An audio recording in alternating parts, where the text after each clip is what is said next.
नमस्कार मित्रों, T news Gorakhpur में आपका एक बार फिर से स्वागत है। आज हम उपस्थित हैं सरकारी मेडिकेयर सेंटर पर। यहाँ पे एक भव्य सर्वाइकल कैंसर शिविर का आयोजन किया जा रहा है, जो कि डॉक्टर छवि सरकारी जी के नेतृत्व में हो रहा है।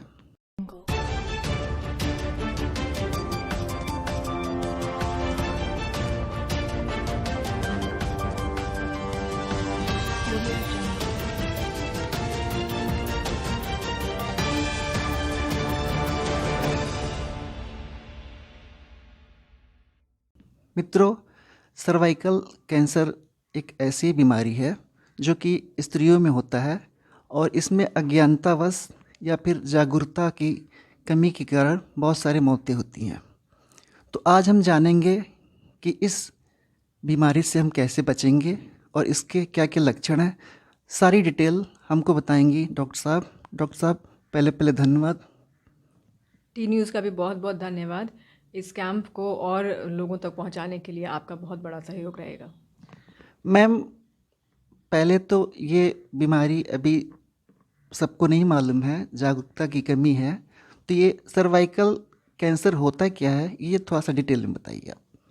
जी, ये सर्वाइकल कैंसर यूट्रस यानी कि बच्चेदानी के मुंह का कैंसर होता है और ये कैंसर महिलाओं में सबसे अधिक पाया जाने वाला कैंसर है। और ये सर्वाइकल कैंसर कैसे होता है मैम? ये कैंसर बाकी कैंसरों से थोड़ा अलग इसलिए है क्योंकि इसके बारे में हमें ये पता है कि ये एक HPV ह्यूमन पैपिलोमा वायरस के नाम से एक वायरस होता है जिसकी वजह से ये कैंसर होता है। इस चीज़ का हमें पता है। समय रहते हम इसका इलाज कैसे कर सकते हैं और इसकी स्क्रीनिंग कैसे की जा सकती है? इस कैंसर की रोकथाम बहुत इम्पॉर्टेंट है लोगों को जानना, क्योंकि ये कैंसर एक दिन में नहीं होता है। सबसे पहले HPV वायरस सर्विक्स तक यानी कि बच्चेदानी के मुंह तक पहुंचता है, फिर उसमें वो कुछ बदलाव लाता है और वो बदलाव बहुत धीरे धीरे बढ़ते हैं और कई साल बाद जाकर कैंसर का रूप लेते हैं। इसलिए अगर हम लोग उन बदलावों को सही समय पे पकड़ लें तो कैंसर होने से पहले ही उसका इलाज कर लिया जाए।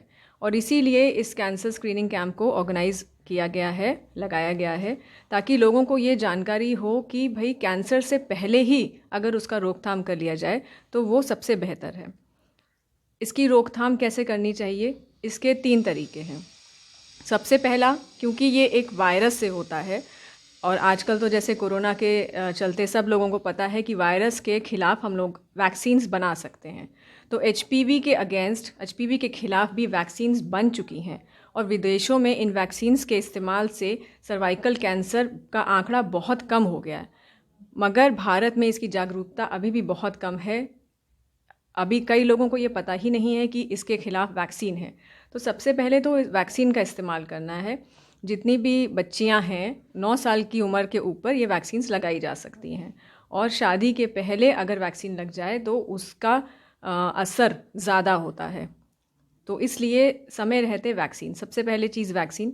दूसरा चीज़, हर 3 से 5 साल पर इसकी स्क्रीनिंग होती है। स्क्रीनिंग का मतलब जैसे नॉर्मल एक गायनी चेकअप होता है जो गायनेकोलॉजिस्ट डॉक्टर्स करती हैं, उसी दौरान OPD में ही, बिना किसी भर्ती की ज़रूरत नहीं है, उसी समय सिंपल टेस्ट होते हैं। एक होता है पैप्समियर, एक लिक्विड बेस साइटोलॉजी अंग्रेज़ी में कहते हैं, वो उससे और बेहतर माना जाता है कई मामलों में। अगर ये टेस्ट आराम से किए जा सकते हैं। HPV के टेस्ट होते हैं। अगर इनमें कहीं भी कोई गड़बड़ निकलती है तो कैंसर के बदलाव की संभावना बनती है और फिर आगे के टेस्ट किए जाते हैं। जैसा कि डॉक्टर साहब ने बताया कि अज्ञानतावश ये बीमारी फैलती है, तो इसमें जागरूक होना बहुत ज़रूरी है और समय समय पे अपने आप के आसपास जो भी स्त्री रोग चिकित्सक हैं उनसे सलाह नहीं लेनी चाहिए। और मैम, एक क्वेश्चन होता है, अभी ऐसा एक भ्रम है कि अगर ये बीमारी होती है तो बच्चेदानी को निकलवा देना चाहिए, ये कहाँ तक सही है मैम? नहीं, बिल्कुल नहीं। ये बहुत बड़ा भ्रम है कि हर पानी आना, हर खून आना कैंसर बन सकता है, ऐसा बिल्कुल नहीं है। इसीलिए कहा जाता है कि सिर्फ हर 3 से 5 साल पर 65 साल की उम्र तक स्क्रीनिंग कराई जाए और अगर उसमें कैंसर से पहले के बदलाव भी यदि दिखाई दे रहे हैं तो भी बहुत सारी ऐसी इलाज की प्रक्रियाएं हैं जो कि बच्चेदानी निकालने की ज़रूरत बिल्कुल नहीं पड़ती है। एक उसमें से जैसे कि क्रायोथेरेपी, ठंडी सिकाई कहा जाता है, और लीप जैसे कुछ प्रोसीजर्स हैं, कोई प्रक्रियाएं हैं जो करके हम लोग बच्चेदानी निकालने की बिल्कुल ज़रूरत नहीं पड़ती है। और ज़्यादातर इस तरह की चीज़ें कैंसर नहीं बनती हैं, कैंसर बनने के पहले ही उनको रोका जा सकता है। और ये बहुत गलत एक धारणा गई हुई है कि भाई थोड़ा भी पानी आ रहा है या लगातार आ रहा है या खून आ रहा है तो लोग कैंसर के डर के मारे ऑपरेशन करा लेते हैं, बच्चेदानी निकाल देते हैं। ये बिल्कुल नहीं होना चाहिए। मित्रों, ये धारणा जैसे अभी डॉक्टर साहब ने कहा कि अभी ये धारणा गलत है, इसमें आप ऐसा नहीं समझे, सीधे आप डॉक्टर से सलाह लें। और डॉक्टर साहब, जैसे इनका नाम है डॉक्टर छवि सरकारी, इन्होंने बहुत ही कम समय में ही अपनी एक छवि गोरखपुर में बना ली है। और डॉक्टर साहब, एक क्वेश्चन और है अनीमिया के बारे में। ये अनीमिया क्या होता है, इसके बारे में ज़रा डिटेल से बताइए आप। जी, अनीमिया भी एक बहुत ही कॉमन, बहुत ही ज़्यादा मिलने वाली, भारत में ख़ास तौर से बीमारी है, जो कि बहुत ही सिंपल सीधी बीमारी है और जिसका इलाज बड़ा आसान है। उसके बावजूद इतना ज़्यादा अनीमिया हम लोगों को मिलता है। उसका भी ये है कि उसमें खून की कमी, जैसे कि हीमोग्लोबिन की कमी कही जाती है, आयरन नाम का जो पदार्थ होता है उसकी कमी हो जाती है शरीर में, उसकी वजह से अनीमिया होता है। ज़्यादातर केसेस में आयरन की कमी से होता है, तो यदि आयरन की गोली, सिरप या इंजेक्शन दे दिए जाएं तो वो ठीक हो जाता है। और अगर इसके बावजूद भी नहीं ठीक हो रहा है अनीमिया, तो फिर डॉक्टर से सलाह करके उसके अन्यत्र कारण ढूंढने पड़ेंगे। ज़्यादातर केसेस में अनीमिया, जैसे मैंने बताया कि आयरन की कमी, तो लड़कियों में जैसे लगातार माहवारी आ रही है तो लड़कियों में खून की कमी होना स्वाभाविक हो जाता है। खान पीन पे भी ध्यान देना होता है, जैसे कि बच्चों को हरी पत्तेदार सब्जियां खिलाने के लिए प्रोत्साहित करना चाहिए, गुड़, चना, ये सब चीज़ें, पनीर, प्रोटीन डाइट देना चाहिए। कई बार सिर्फ प्रोटीन की कमी से अनीमिया हो जाता है। और खाने पीने पे ध्यान देना है। फिर जैसे छोटे बच्चे हैं तो उनको कीड़ा मारने वाली जो दवाइयाँ होती हैं वो डॉक्टर के नेतृत्व में समय समय पे देते रहना चाहिए। और इन सब चीज़ों का ध्यान रख के अनीमिया से बहुत आसानी से बचा जा सकता है। मित्रों, डॉक्टर साहब ने जो जो बताया उसको आप फॉलो करेंगे तो ज़रूर ऐसे बीमारियों से बच सकते हैं।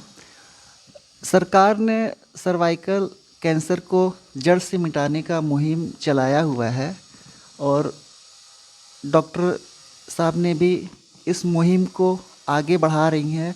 समय समय पे ऐसी शिविर का आयोजन करती रहती हैं जिसमें इस बीमारी से बचा जा सके।